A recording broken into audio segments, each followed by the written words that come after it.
Buenos días, buenas tardes, buenas noches, según a la hora que nos estén viendo. Eh, Junto a Ignacio, que ya va una- un ciclo de conversaciones respecto al trabajo de la escritura. En el primer capítulo abordamos el tema de los desafíos del escritor, cuáles son los principales ejes en el que tiene que luchar un escritor por levantar una obra. ¿Cómo estás, Ignacio? Hola Pablo, ¿cómo has estado? ¿Todo bien? Tanto Pues tiempo. preparándose para la lluvia. Sí, está muy helado. Se viene con todo. ¿Cuál es el tema de hoy día? Bueno, lo voy a introducir al tema. Vamos a hablar respecto a la construcción de una obra. Ya cuando ya el escritor pasó por todos estos rollos existenciales de cómo plantearme el hecho de escribir, cuáles son las principales dificultades materiales. Ahora ya se viene propiamente tal el hecho de encarar una obra y qué forma, qué camino, qué formato seguir para concretarla. Entonces, bueno, hay una serie uno al comenzar a investigar, al empezar a leer, uno siempre se encuentra con muchos consejos. Existe, por ejemplo, el famoso decálogo para escribir cuentos de Horacio Quiroga. Roberto Bolaño también tiene por ahí consejos para escribir cuentos, aunque es Sí, en un tono bastante humorístico. Y antes de darte el paso, quería comentar un método que se llama el argumento maestro para escribir libros de pulp, libros de historia del lejano oeste, historias de terror. Quiero compartirlo porque me parece que en cierta forma aglutina mucho lo que implica seguir un camino establecido para concretar en una obra. En este caso no se trata de una literatura artística, es una literatura comercial que se diferencia del bestseller, principalmente porque el bestseller siempre lo presenta como algo importante, como yo voy a escribir, voy a leer esta obra para ser mejor persona, tiene mucho de autoayuda entre medio. En cambio, la literatura pulp se salta todo eso y lo único que le interesa es entretener. Entonces, son sí, no, cuatro no, no. consejos. Sí, con respecto a eso, yo diría que la literatura, más que entretener, debe ser una suerte de expresión comunicacional. Yo no consigo mucho que los escritores no tengan esa idea de fondo, porque algunos, generalmente los que yo considero más snob, son los escritores que se ponen a escribir y no publican, o están escribiendo en las sombras y no le interesa publicar precisamente yo considero que es un asunto snob, porque si tú estás escribiendo, tú quieres comunicar. De manera que con respecto a lo ligado con el pulp, obviamente es un género que comenzó a fines de la década del 30, tuvo mucha aceptación por el público, y entre comillas eran bestsellers en el fondo, pero era una literatura más bien considerada menor. Yo creo básicamente con respecto a los procesos escriturales, yo creo que van decantando con el tiempo. Cada uno tiene que tener sus propios sistemas, no andar replicando fórmulas en el fondo.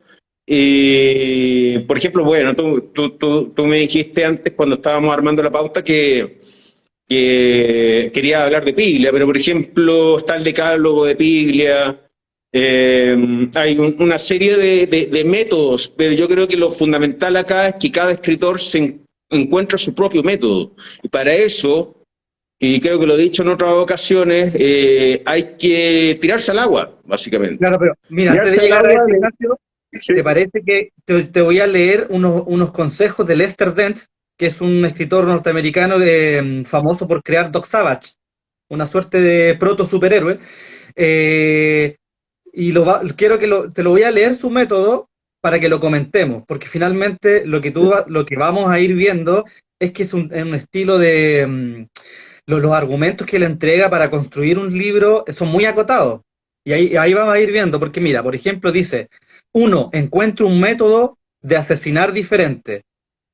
Dos, una motivación diferente para el villano. Tres, un escenario diferente. Y cuatro, una amenaza diferente que cuelgue como una nube sobre el héroe. O sea, ya desde el primer momento cuando habla de asesinar diferente, ya está introduciendo una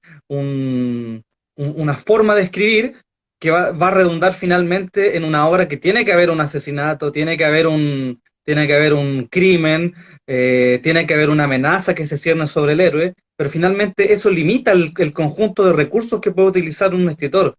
O sea, por ejemplo, un escritor no, basándose en estos consejos, no podría escribir el relato onírico sobre una sombra que se despierta en la mañana y sale a tragar niños, por ejemplo. No serviría. Mm, yo, bueno, ese decálogo que me acabas de comentar lo encuentro demasiado vago, yo lo encuentro demasiado ambiguo. Por eso Pero yo digo que básicamente acá es ensayo y error, o sea, tú tienes que, no tú tienes, estoy hablando, voy a hacer una pregunta retórica, en el fondo lo que uno claro, debe hacer es ir tomando los distintos sistemas de escritura de tal manera que uno vea cuál le acomoda. Porque, por ejemplo, a mí yo recuerdo mucho, recuerdo mucho, siempre lo encontré simpático, lo que dijo Hernán Rivera Letelier en una ocasión con respecto a cuando que estaba en blanco un día y tenía que escribir. Y él estaba en su estudio allá en Antofagasta y dijo, ya, no me voy a mover de este estudio si no se me ocurre una idea para escribir. Y el tema es que a los 5 minutos salió, afloró. Y yo creo que básicamente acá es ponerse a escribir en el fondo nomás. Yo creo que esa es la gran receta. Ahora bien, tu propio decálogo lo vas a ir armando a través del tiempo. A través sí, del mira, tiempo. Porque generalmente los trabajos literarios requieren tiempo y requieren un estudio constante. Por eso es fundamental que todos estén leyendo. mira, claro, englobando lo que tú dices, finalmente una obra que se va a destacar por su originalidad no puede seguir un formato porque cada obra exige algo distinto. Sí, Hay sí, como ahora algo bien, orgánico, hay algo el pro- orgánico que, y que claro, cuando uno sigue un método, una receta, finalmente va a terminar creando algo muy acartonado. O sea, yo creo que, por ejemplo, cuando un escritor se plantea escribir una obra pulp, todos estos consejos los consejos anteriores que yo resumí, obviamente le van a servir, porque el objetivo es totalmente inmediato.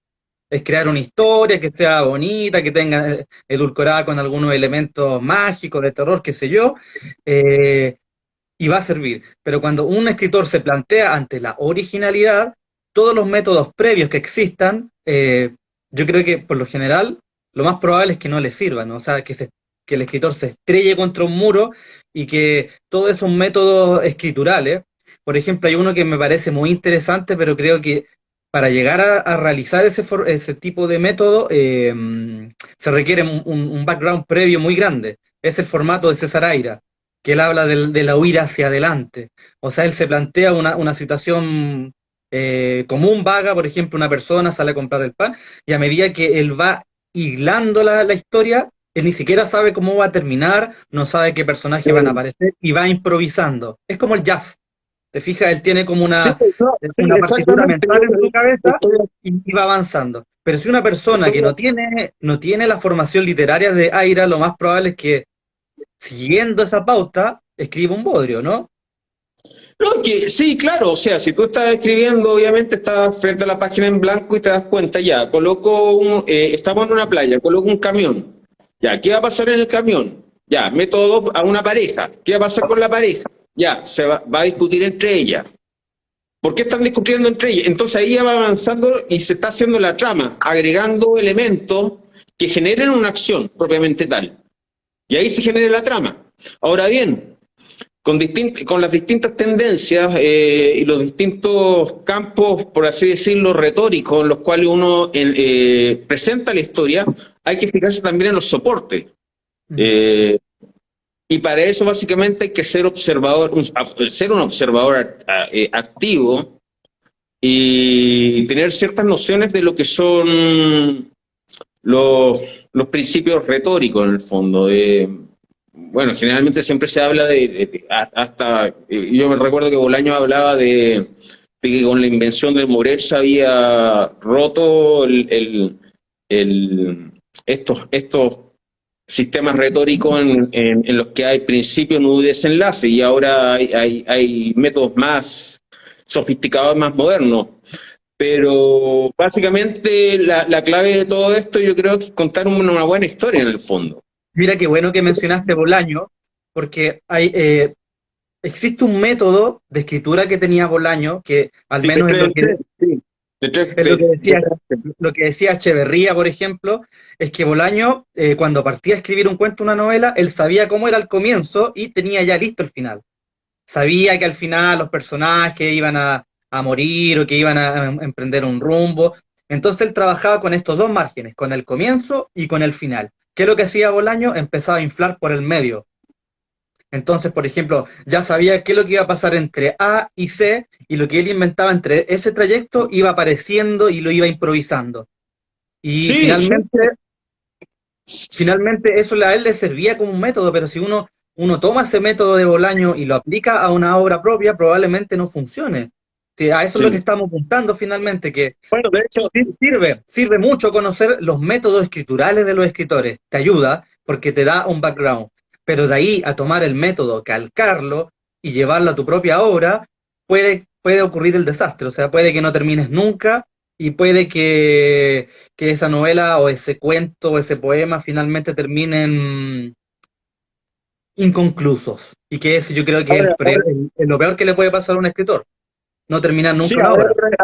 con respecto a la poesía son palabras mayores. Yo creo que para dedicarse a la poesía definitivamente hay que ser genio, si no el asunto no resulta. O sea, Chile está lleno de poetas y es un país de poetas, de malos y buenos poetas, de poetas geniales. Estoy hablando de Gonzalo Rojas, de Nicanor Parra, de Neruda, obviamente. Claro que Neruda tenía el aparataje comunista detrás de él. Eh, pero claro, yo creo que cada uno tiene que hacer su propia lista y decálogo de cómo realizar una obra. Por ejemplo, en el caso mío, a mí yo ya lo había dicho, o sea, a veces uno se tira al agua sin saber nadar y eso es fatal en cierta forma porque te ahogas, pero no te mueres, sigues ahogándote, llegas a un nivel en que los pulmones explotan y te das cuenta que estás desnudo frente al papel, de manera que te das cuenta de que hay una serie de laberintos, pero esos laberintos son trampas en el fondo, porque a veces el asunto llega a ser más simple de lo que uno piensa.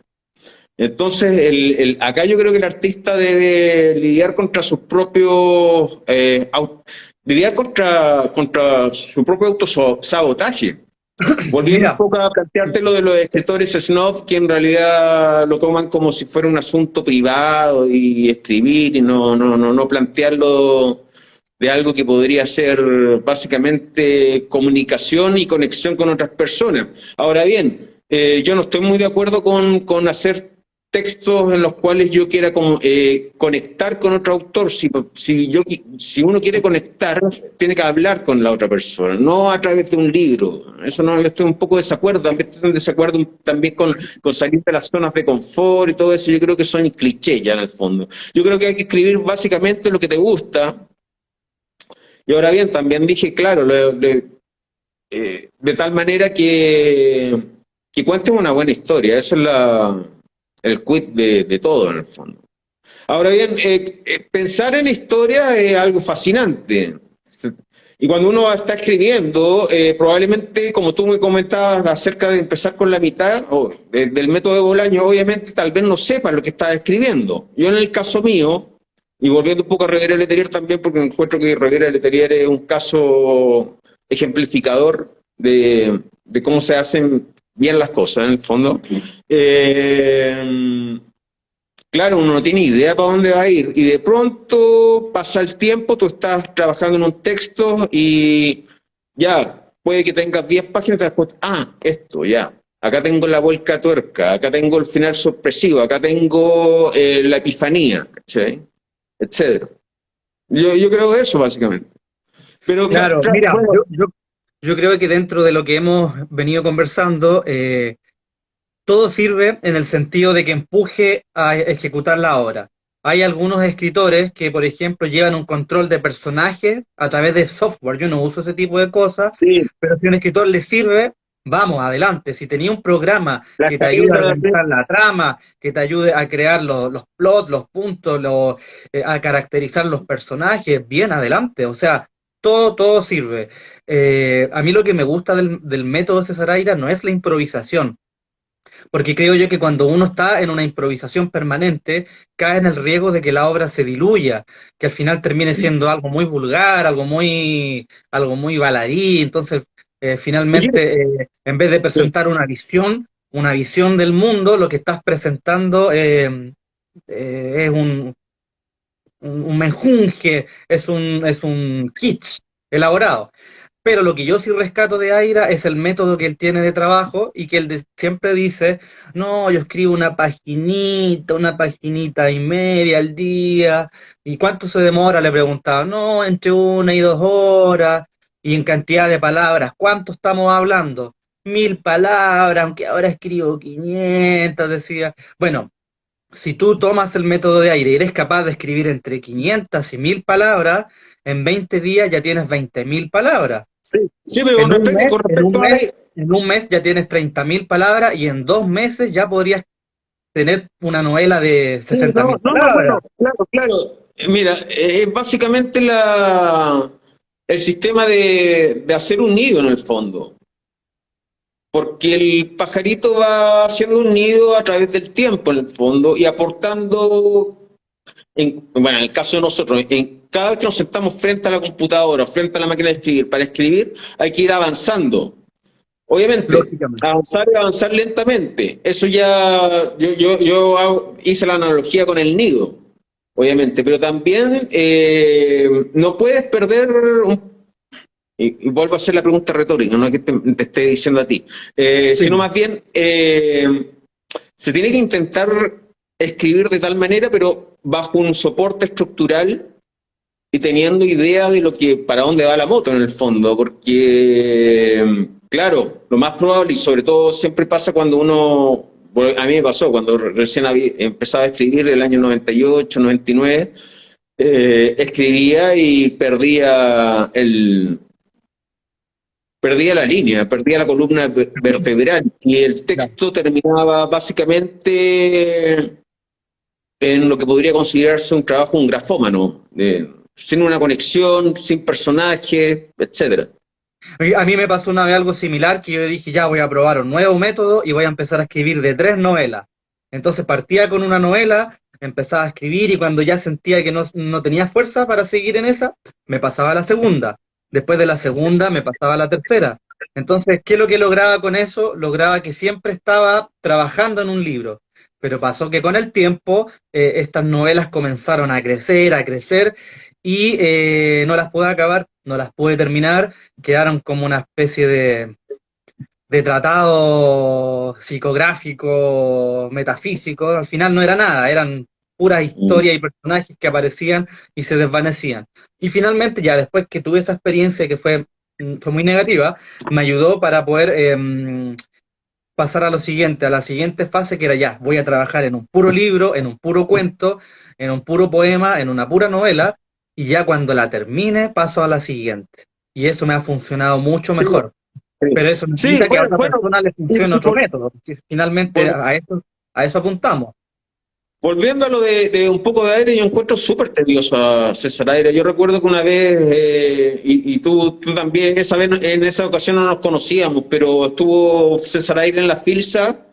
Y fue, claro, prácticamente no hablaba César Aira, y lo estaba entrevistando Marco Antonio de la Parra, pero encuentro súper tedioso a César Aira. Yo creo que su sistema, bueno, él es traductor también, ha traducido novelas de la Carrie Fisher, Stephen pero King, sí, la Carrie Fisher, que tiene una novela acerca de su adicción a las drogas, una novela bastante interesante que lo publicó Planeta en Argentina.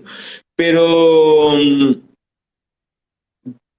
acá el gran problema en el fondo es cómo mantener la atención del lector en una época en que, como también hablábamos en sesiones anteriores, la inmediatez y lo rápido es pan de cada día en el fondo, donde cada persona está en una suerte de caverna platónica en que está Rodeado. mirando las sombras y no mirando cómo se provocan esas sombras en el fondo. Entonces, hay un terreno en que tu mente propiamente tal se traspasa como una sombra a través del lenguaje, pero en el fondo esto es lo que yo digo que es la subjetividad en el fondo.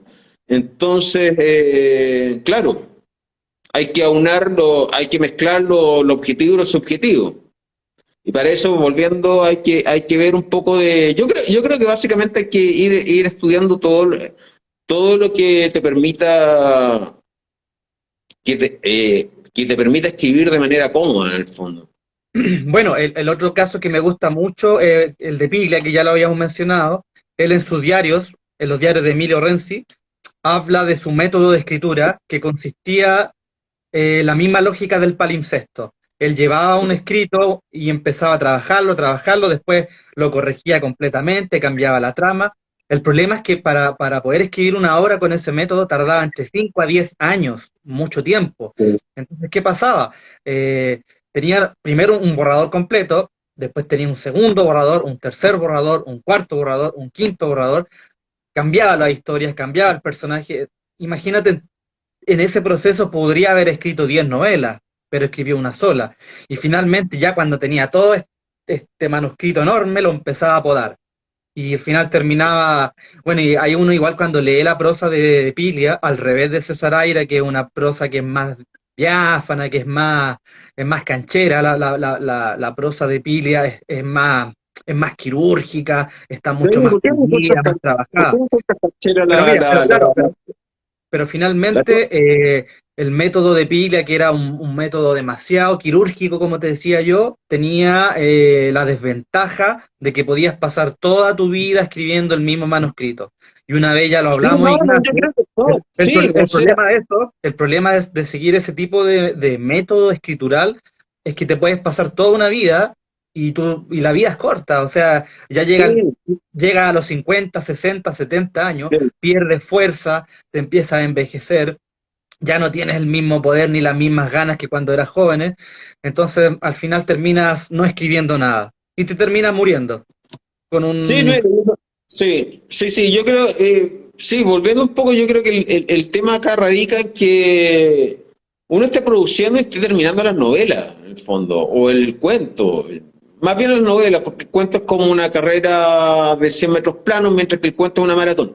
Perdón, la novela es una maratón. Pero sí, a mí me provoca un poco de terror eso de hacer una novela interminable en el fondo, que se transforme en más o menos lo que hizo un poco La Iseca, pero La Iseca las terminó en el fondo, que es la novela total en el fondo, es como Conversación en la Catedral de Mario Vargas Llosa en el fondo, o el Ulises de Joyce, porque van a ser novelas, como yo te comentaba, que van a ser una matriusca, un cubo, como un cubo Mira en qué el bueno, cual está en un cubo que contiene el infierno propiamente tal, porque para más remate, obviamente, uno ya claro, uno habla de que está inventando una historia y que quiere agarrar al lector y que quiere divertirlo, pero también tú estás trabajando con zonas emocionales en las cuales aplicando un poco el método actoral en el fondo, pero llevado a la literatura, obviamente estás traficando con emociones que son dolorosas en el fondo, y eso a la larga te puede sanar, pero estar en constante lidiando con eso también es bastante desagradable. claro, totalmente. Qué bueno que mencionaste a Joyce, porque Joyce creo yo que es el ejemplo más paradigmático de lo que significa un escritor con muy pocas ideas, pero con un Sí, arsenal de técnicas que es devastador. A mí Joyce no me gusta mucho por eso mismo, porque cuando uno entra al Ulises, sobre todo, tú ves un despliegue formal de corriente de conciencia, de conceptos acá por Sí, allá, pero con una idea muy, muy diáfana, o vaga. sea, muy claro. Yo prefiero más leer novelas de escritores que presenten problemas, que presenten, que tengan ideas, que sostengan la estructura del libro, no que presenten ideología, sino que presenten de una mirada filosófica del mundo donde se presente un problema y ojalá tratar de presentar una resolución. Claro, Por eso en sí, nuestra tradición tenemos a Don Quijote, que básicamente Don Quijote es la idea del hombre que leyó muchos libros, se volvió loco y salió al mundo a vivir los libros de caballería. ¿Y qué es lo que finalmente ocurre? Que Don Quijote, que era un idealista, porque creía en el amor puro, en los valores más elevados, se enfrenta con la realidad de una España que estaba muy retrasada, donde había mucha, donde todavía donde ya la idea caballeresca era causa motivo de risa.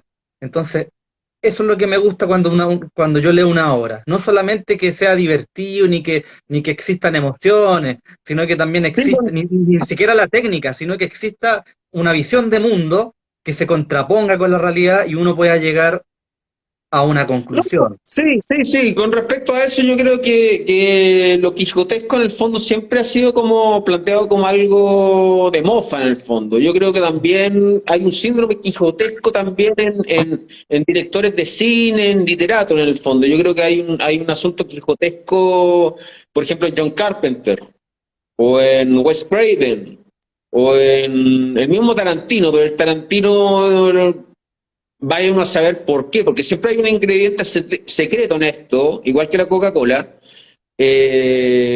¿Cómo cautivó con algo que ha ido muy parecido a lo que ha hecho Wes Craven o John Carpenter o Abel Ferrara?